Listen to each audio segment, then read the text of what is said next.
Facebook has been in the news this week, and the fallout from its data sharing scandal shows no sign of stopping. In fact, people have even started a movement online called #DeleteFacebook, which people are using on Facebook.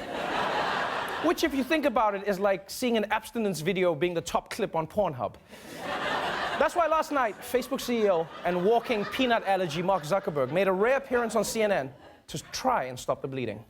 What happened? What went wrong? So this was a major breach of trust, and I'm really sorry that this happened. We have a basic responsibility to protect people's data, and if we can't do that, then we don't deserve to have the opportunity to serve people. So our responsibility now is to make sure that this doesn't happen again. Why do tech CEOs always speak like they're launching a new product?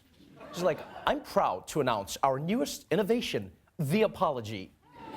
This excuses everything. I'm really sorry. But look, at the very least, Zuckerberg knows that he's in hot water, which is why he's willing to take his apology wherever it's needed. Will you testify before Congress? So the short answer is I'm happy to if it's the right thing to do.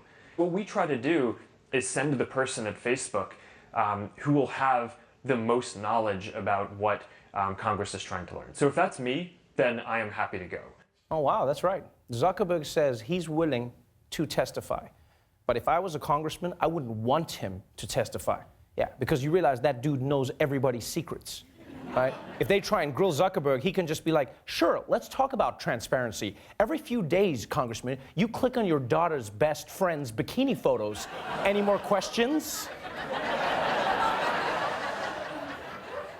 And look, while Zuckerberg's comments may not have been entirely reassuring, I did sympathize with him on one thing.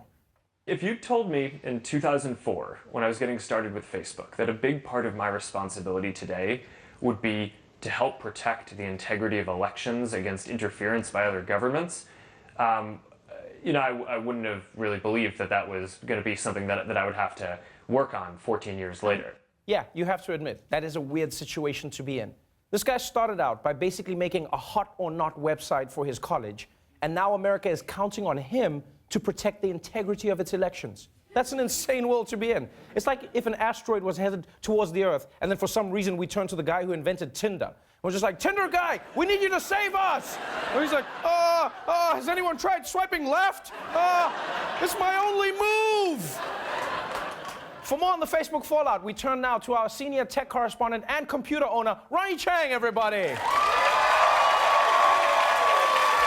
Ronnie, after learning that Facebook allowed random companies to access their personal data, is it fair for people to feel like Facebook betrayed their trust? Oh, people are pissed off on the internet? Oh, wow, what a surprise. The only people to blame here are the dumbasses who share everything about themselves online. Every day, it's like, look at the food I'm eating, or look at who I'm banging, or look at the food I'm banging. It's ridiculous. Well, but to be fair, Ronnie, not everything people share on Facebook is superficial like that. No, it really is. Like, you don't need to tell the world your relationship is complicated, okay? Every relationship is complicated. Especially when you're banging the best eggs Benedict on the East Coast. #brunch. So I take it that you're not on Facebook? What? No, of course I'm on Facebook. I just don't care if they take my data because I'm not naive enough to post anything real about myself. If you check my profile, it's just pictures of Iceland and Sunday mimosas. I don't even know what a mimosa is, and Iceland isn't even real, okay? I just steal pictures off of white girls' Instagrams. Yeah, but Ronnie, I don't get it then. What's the point of having a Facebook profile if everything you put on there is going to be fake? Because it's fun? This is the internet, Trevor. You can be anything. Why would you want to be yourself? Think about playing a game like World of Warcraft. You could choose to be a wizard with magical powers or an orc with super strength, but no, I'm just gonna go into battle as Ronnie, a guy who bleeds every time he flosses. It's the same thing with Facebook. On Facebook, I'm not a 5'7" Asian dude. I'm 6'5", and I'm half black. Oh, wait, why only half black? Oh, because I still want to be able to book Airbnbs. You know, that stuff is... Well, I mean, that's fair enough, but then aren't people weirded out when they meet you in real life? Oh, what? No, I never meet those psychos on the internet. They're never who they say they are. Well, I guess that makes sense. Ronnie Chang, everybody.